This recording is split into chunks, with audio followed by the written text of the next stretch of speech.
Oh, hello, you look very nice, young-looking, good-looking crowd. Well done, well done. Hello, so my name's Roisin, and my recent good news, keeping with the theme, is that I received an invite to go back to my secondary school to give a speech to the school leavers.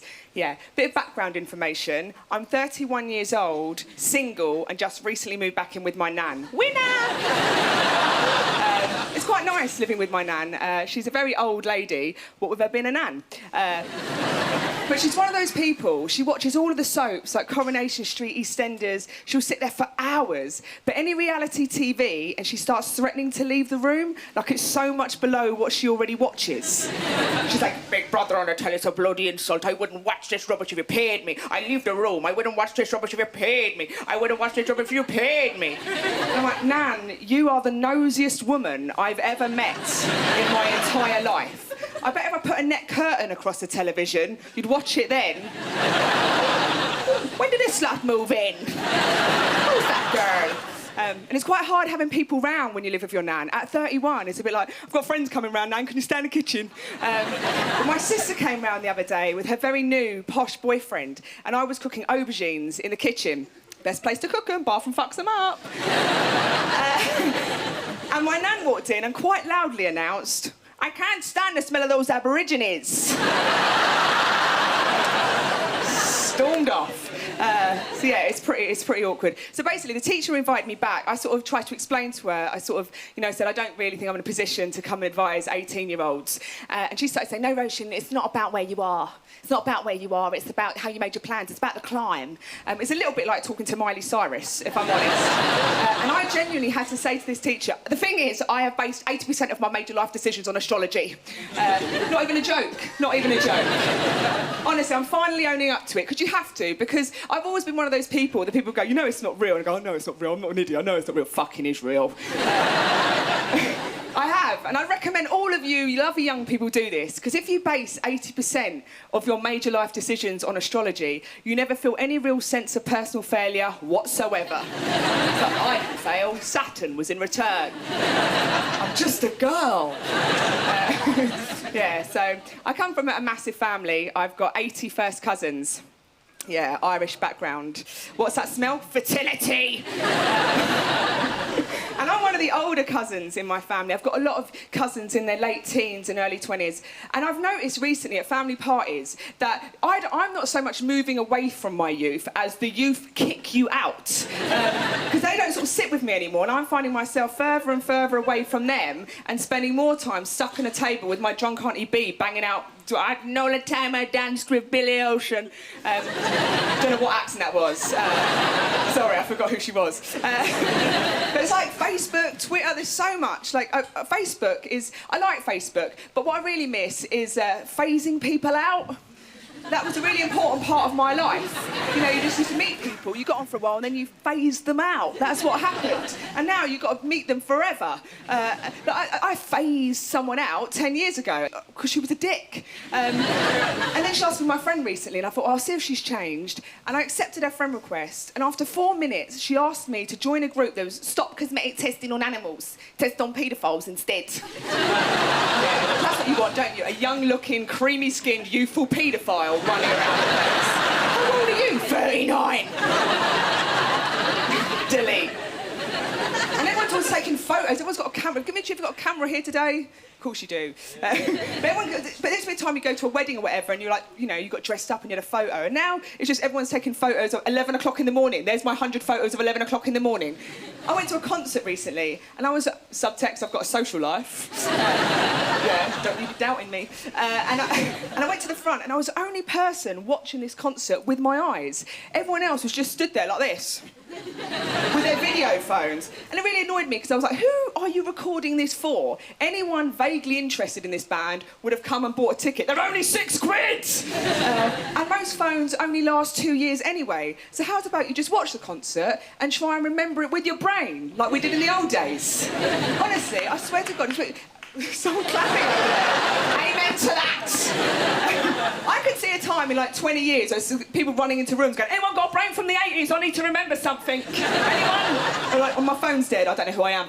Oh, no idea. So, no, my phone's charging, I can't talk to you yet, mate. It's on charge. I've no idea who I am. I might be racist. I don't know. 5 minutes. But I am single. I've been single. Give me a cheer if you're single. Happy, you're good, yeah. Give me a cheer if you're single for 3.5 years. Not so confident. I've been single for 3.5 years, and I'm very I'm very happy being single. I'm contrary to the sort of popular depiction of women. I'm very happy being single. Content is the word I'm looking for. Happy will always make you sound mental. No, I don't get out of bed every day like, oh yes, another day alone. I hope I don't meet anyone I connect with. No, I'm not crazy, but I'm quite content in my singledom. But I was speaking to my friend Lucy about this. I was saying, you know, I'm quite all right with it. She went, no, the thing is, Roche, you need to remember the things you miss about being in a relationship. It's about the law of attraction. Focus on the things you miss. So I went home and I started trying to think, what do I miss about being in a relationship?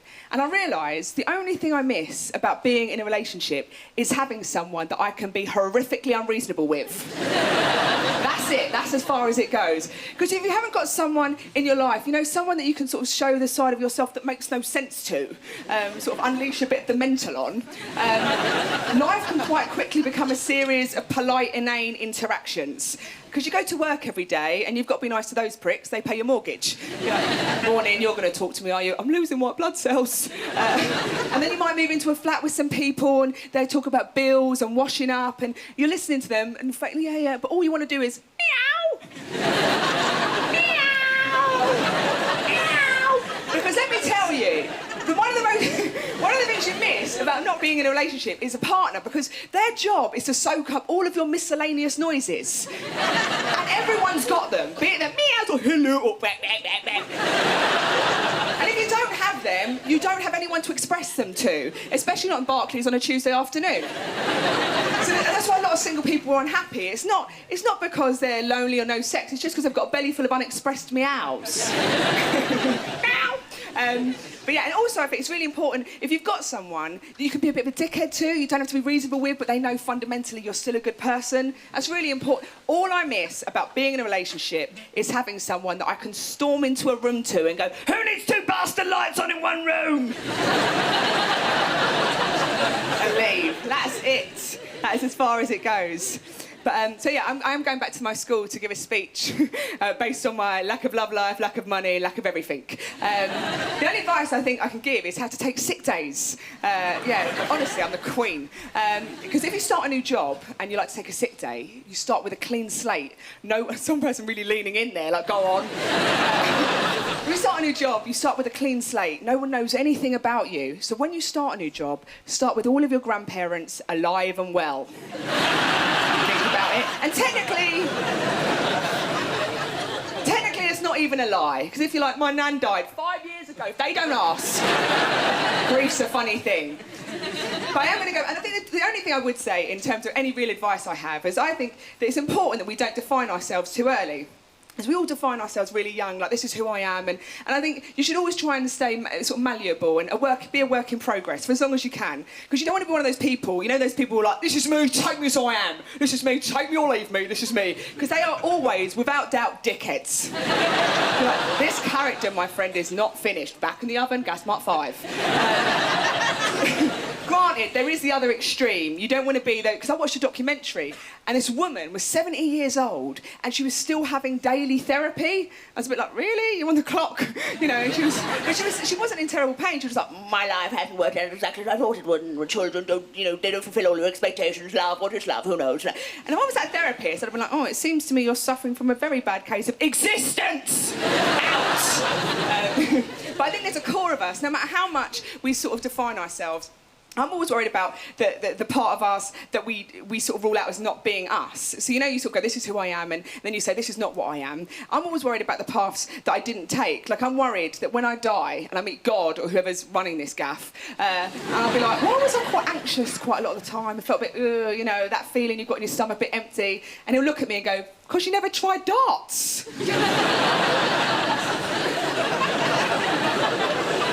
Why did you rule darts out so early? Darts was where it was for you, princess. Or something along those lines. But I think there is a core part of ourselves that is always the same, and it's who you are as a child. And as you get older, we sort of normalise ourselves, make ourselves light and stuff, but we all got a core. And the core of me is creepy. I was a very, very creepy child. There's no easy way of getting into that. I was one of those children that when people saw them, they went, oh, God. And contrary to popular opinion, I wasn't sort of those, you know, kind of quiet and killy children. I was very loud and mental. I'd sort of run in and go, all right, yeah, my dad drives a helicopter, prove it don't. Really annoying, really weird, creepy child. But as I've got older, you know, I've become very socially adept. I'm very normal now. Like, I'm really socially adept. If I met you, sir, I'd be like, hello, how are you? Would you like a cup of tea? Bang, done. The only time the true core of myself comes out is when I meet someone that I'm attracted to. Then old creepy McCreepson comes back. It's really bad. And when I say creepy, I don't mean a sort of bumbling but ultimately endearing kind of Meg Ryan way. I mean fucking creepy.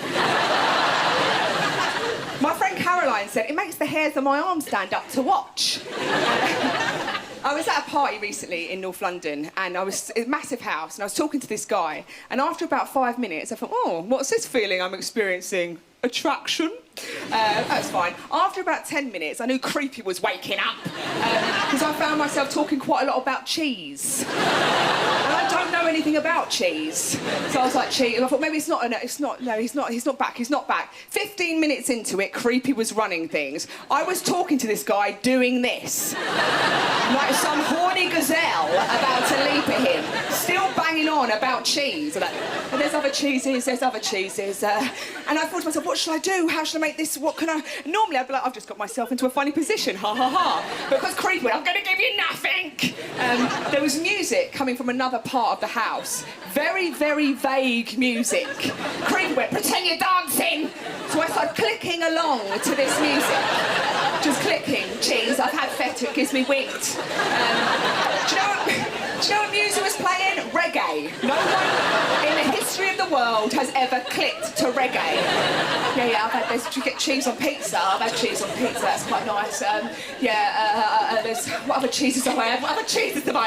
And the horror of what's happening, like I'm very socially adept, the horror of what's happening is killing me, and I just start sweating profusely. Literally dripping. I look like Mickey Rourke from The Wrestler. I was like, yeah. And then one trickle of sweat slowly starts coming down my face. Could have wiped it away like a human being, but creepy was running things, so I went...